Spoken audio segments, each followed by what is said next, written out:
Should the New England Patriots draft a wide receiver third overall in the 2024 NFL Draft?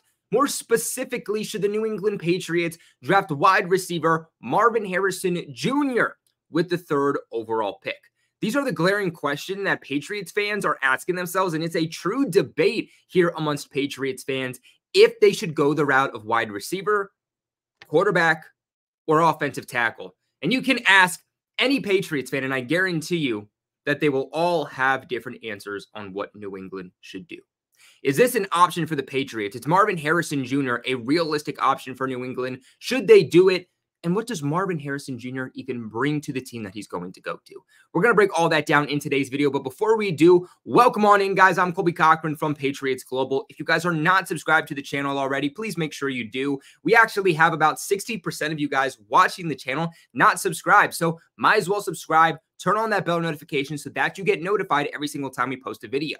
It's the off season, baby, right? You do not want to be the last to the video when it comes to trades, signings, releases, draft prospect profile breakdowns. Make sure you are subscribed and hit that bell notification so that you know every single time we post a video. But let's hop into this one.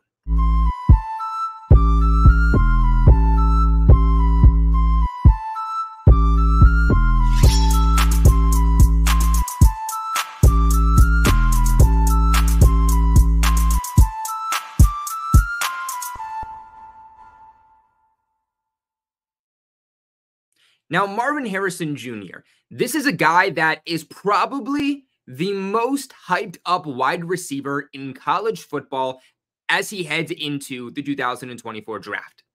I don't think there's ever been a receiver so highly thought upon than Marvin Harrison Jr. is heading into this draft.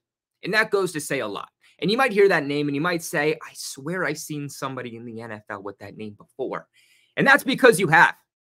Marvin Harrison Jr.'s father, Marvin Harrison, obviously coming from the junior, was a Hall of Fame wide receiver in the National Football League. Many expect that his son, Marvin Harrison Jr., is going to be even better than his father is. That's why, looking at the needs for the New England Patriots, with the top three needs being quarterback, offensive tackle, wide receiver, no matter where you put them in that category, is this an option for the Pats? Now, a little bit about Marvin Harrison Jr. for those who aren't really too sure of him. Now, he's a 6'4", 205-pound wide receiver who can play all over the field, but obviously at 6'4", he's going to be primarily your outside perimeter X receiver. Over the last two seasons, he's put up elite PFF grades in 2022, putting up an overall grade of 90.2, and then this past year, putting up an overall grade of 89.9. Over the last 2 years, he's also put up 28 total touchdowns, 14 coming in both of his last two seasons. In 2022, he put up 1,263 yards, averaging 16.4 yards per reception. And then this past year, putting up 1,211 yards, averaging 18.1 yards per reception. My favorite thing about Marvin Harrison Jr. is his ability to play against man coverage. Especially when you look at New England's need for a wide receiver, it's not just about bodies on the field, but they've had a real inability over the last few years to actually have their wide receivers get open against man coverage, especially press man coverage. So with that being said, one of New England's needs is going to have to be a receiver that in that type of coverage defensively is going to be able to find ways to get open. Marvin Harrison Jr. putting up an overall grade against man coverage of 82.6, has very reliable hands, only about a drop rate of 8.2%, and is averaging about 3.4 yards per route run. Now, his contested catch rate is a little bit lower than you'd ideally like. It's about 43.3%. That's obviously still good, but it's just below the average. But at the end of the day, Marvin Harrison Jr. isn't a guy that you're going to be expecting to be a contested catch wide receiver. You want a high contested catch rate if you have a receiver like Devontae Parker, who doesn't necessarily run crisp routes, who doesn't get good separation, but is a guy that also isn't fast, but you can loft the ball up to in really any scenario because he's going to be able to come down with the ball more often than not. Again, 43.3% contested catch rate isn't bad, but it's a little bit lower than you'd ideally like. Marvin Harrison Jr., though, is fast. He's expected to run between a 4.3 and a 4.4 40-yard dash, runs very crisp routes, finds ways to get open. And with the height advantage at 6'4", he's going to be able to box out defensive back. Now comes down to that glaring question that everybody wants to know. Should the Patriots draft Marvin Harrison Jr.? Well, I think first I should start with, can they? Realistically, yes, I think that there is a world in which the Patriots could draft Marvin Harrison Jr. Is it a guarantee that he's going to be there at 3? No, excuse me. Right now, he has an average draft projection of going 3rd overall. So about picks 1 to 3 has an average of going, with an overall projection, of number 2. So with that being said, I doubt that he falls past 3, but there is a world in which he can be there for New England at 3. This comes from the picks before the Patriots. I think this all falls down to what the Bears are going to do. I think if the Bears decide to roll with Justin Fields, then I think it's realistic that Marvin Harrison Jr. won't be there for the Patriots and that they try to get Justin Fields, another top wide receiver.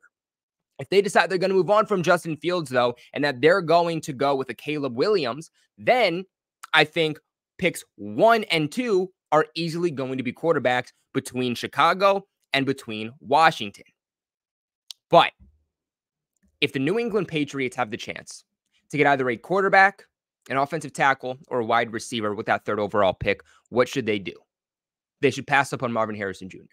And I know that's not what a lot of Patriots fans want to hear, but that's also the truth of exactly what they need to do. And I ask you guys to just for a second sit back, put what you would like to see from an entertainment perspective, and ask yourself, what is best for the football team? What is going to get this team back into contention and be a good football team for the next 5, 10 plus years? Is that going to be hitting on a quarterback, or is that going to be hitting on a wide receiver? And I would just like to say too, I completely understand those of you who would like Marvin Harrison Jr. at 3. I completely understand it. Just like I completely understand those who want offensive tackle at 3 or who want quarterback at 3. All are positions of need for New England. All make sense on why you would want them here in New England. But think of it like this. You're telling me that if Mac Jones or Bailey Zappi had Marvin Harrison Jr. last year, that the New England Patriots would be a playoff team. That's what you're telling me. Because with the 3rd overall pick, the Patriots have to go the route of what is going to improve the team the most, but also what's going to improve the team in terms of longevity. Now imagine for me for just a second, if the New England Patriots last year had an adequate quarterback, not even necessarily a top 3 or a top 5 quarterback, but let's say they had a top 10, even a top 12 quarterback last year. Would the New England Patriots be a playoff team?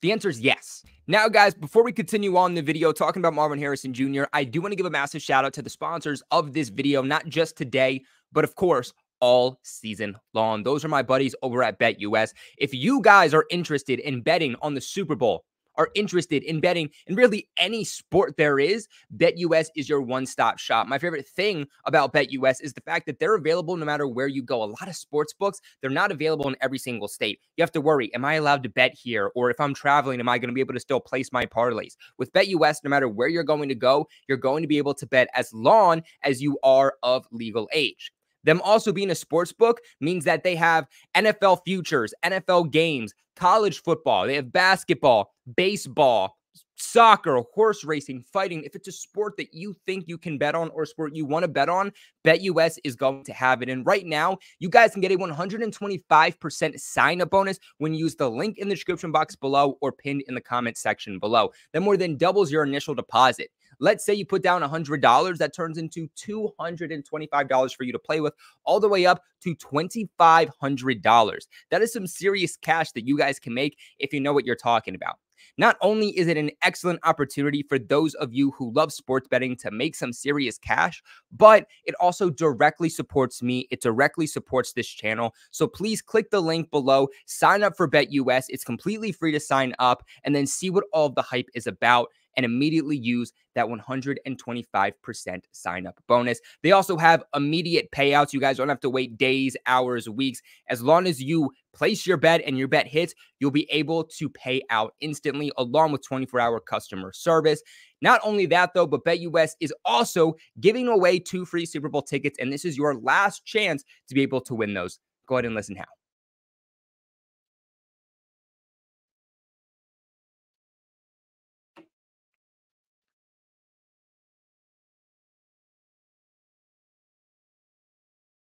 BetUS, America's favorite sportsbook, where you can bet on everything anytime. Sportsbook, casino, horse racing, live betting, and more. We have the best bonuses in the industry. That's right, get a 125% sign-up bonus. And to celebrate our 30-year anniversary, we are giving up to 30 risk-free bets, a truck, Super Bowl tickets, and more. Don't miss out. Play smart. Join now. BetUS, where the game begins. The route that I would like to see the New England Patriots take in terms of what they're going to do this offseason and the blueprint that they should be taking is the Bengals a few years ago. Go ahead and look at the Bengals when they drafted Joe Burrow back in 2020. Did they make the wrong decision taking Joe Burrow? They had needs at offensive tackle. They had needs at wide receiver, but they still drafted a quarterback. Why? Because quarterback is the hardest position to hit on in the National Football League. There is a need of quality quarterbacks in the NFL, but they're so hard to find. They're so hard to come across. But they said, if we are able to hit on a quarterback with this pick, then we are setting ourselves up to be a successful dynasty, or a successful team, rather, I should say. I shouldn't go as far as to say dynasty with the Bengals just yet, at least. They could have went wide receiver. They could have went tackle, but they realized that as long as they're able to hit on the quarterback right now, that getting the pieces built around him afterwards will be so much easier. What did they do? Well, after they drafted Joe Burrow, his rookie season didn't necessarily go as planned. But the following year, what did they do? They built around him. They got Jamar Chase to be his number 1 wide receiver. They then went into the Super Bowl the same year that they drafted Jamar Chase. Now, unfortunately, they didn't win because of the issues amongst their offensive lines, but then they addressed that the following year, which is why the Bengals have consistently been a good team when Joe Burrow.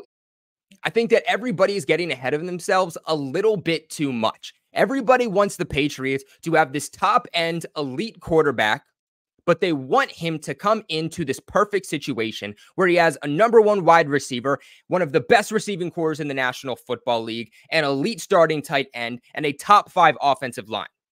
Those things take years and years and years to build. You're not going to be able to hit on everything at once. And specifically for the Patriots, they are going to have over $70 million in cap space with the ability to get upwards of $90, $95 million if they make just a few moves. The Patriots are in a position where they have enough money, they have enough draft capital to go ahead and make trades, get wide receivers, get tight ends, get offensive linemen to build around this young rookie quarterback. Now, I don't want to say that good wide receivers are always available for trade, but look how many elite starting caliber quarterbacks in the NFL get traded. You don't see it. You never see quality quarterbacks in the league getting traded because, again, they're very hard to find. So when NFL teams finally hit on a quality quarterback, they keep them at all costs. Versus wide receivers, you see them on pretty decent occasions getting traded. You look at Tyreek Hill. That's a guy that many didn't think would ever get traded from Kansas City. Does, and now he's a Dolphin.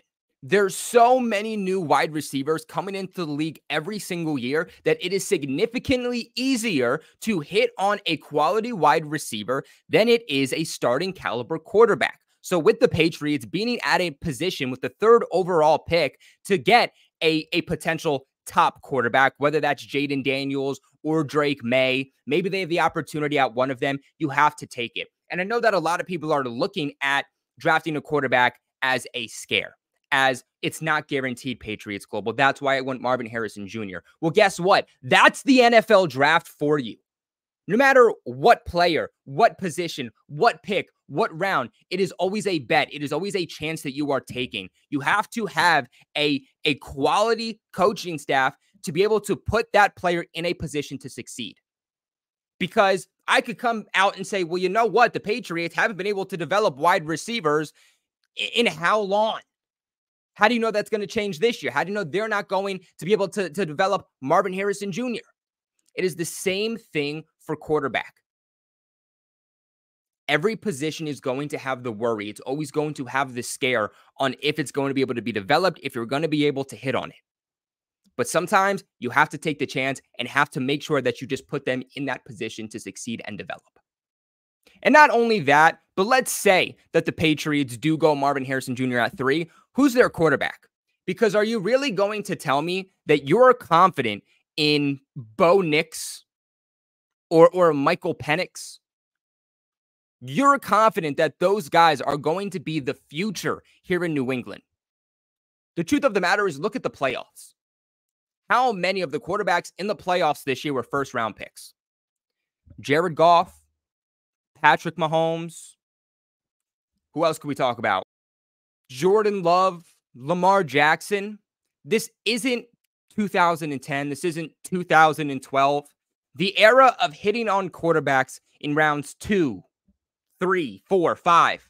It just doesn't happen. You want your franchise quarterback. It's been proven over the last few years in today's modern NFL that those quarterbacks are taken as first-round quarterbacks. This is a really, really good quarterback class this year, and the Patriots are out of position to be high in this draft to take one of the more premier potential quarterbacks, and they can't pass up on it. Next year, in 2025, it's not expected to be a good quarterback class whatsoever. So for those of you saying get the wide receiver this year and then go get a quarterback in next year's class, do you really want to be the Pittsburgh Steelers taking Kenny Pickett in the first round because he was the best quarterback in a terrible draft class that in any other draft class, he wouldn't have been a first-round quarterback? I don't know about you guys, but I don't want to do that.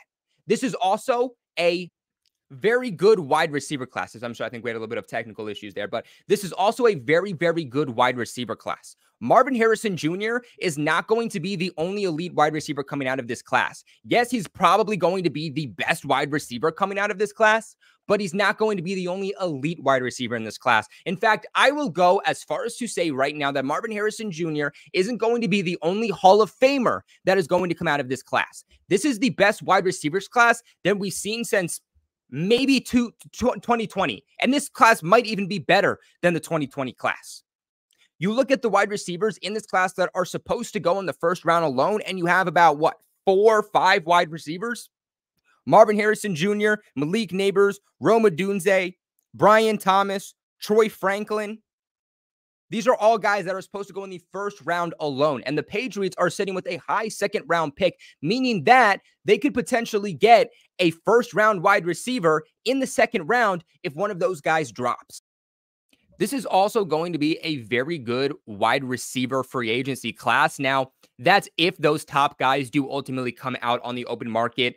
Mike Evans, T. Higgins, Pittman, right? Those are the top 3 guys on this market. Who knows if they'll ultimately hit the open market? But even if only one of them does, the Patriots have enough money to absolutely throw the bag at him in order to get him on this roster. Even behind those top 3 guys, there isn't maybe a true wide receiver 1, but there's a lot of good wide receiver 2s and wide receiver 3s that the Patriots can build up. There is no good starting caliber quarterback on the open free agency market. The best is going to be Kirk Cousins, who's over 30, coming off a season-ending injury. And do you really want to give him $40 million plus a year to be on your team rather than drafting a good quality quarterback that you can develop in your own system and get him on a rookie contract for 4 years with that 5th-year option? I will even go as far as to say that in this draft, the Patriots shouldn't even be considering wide receiver as their second biggest need. Now, again, you can put their top 3 needs in any order you want, and I will not tell you that you're wrong. Wide receiver, quarterback, offensive tackle. As long as we all agree those are the top 3 needs for the Patriots this offseason, then we're good, no matter what order you want to put them in. But I will go as far as to say that after quarterback, offensive tackle is also going to be the biggest need for this team.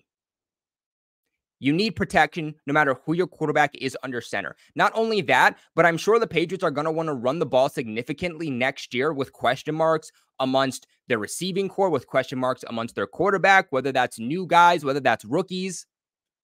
How do you combat that? Having a successful run game. How do you have a successful run game? You have blocking up front that is dominant enough to open up big enough and consistent enough holes for your running game. Having a good running game, if you look at the Detroit Lions, even in the playoffs, you would see that that opens up their passing game significantly because it doesn't make them a one-dimensional offense and opens up the playbook significantly on a down.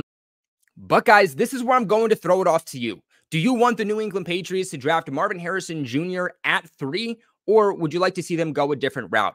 Me personally, again, I don't see how you can't go quarterback here. I think it's bizarre to say that the top need isn't quarterback for the Patriots this offseason, the most important position, not just in football, but in sports. But again, I would love to hear your guys' opinions. As always, make sure you guys subscribe to the channel for all of your New England Patriots news. Leave a like on this video on your way out. And of course, most importantly, do not forget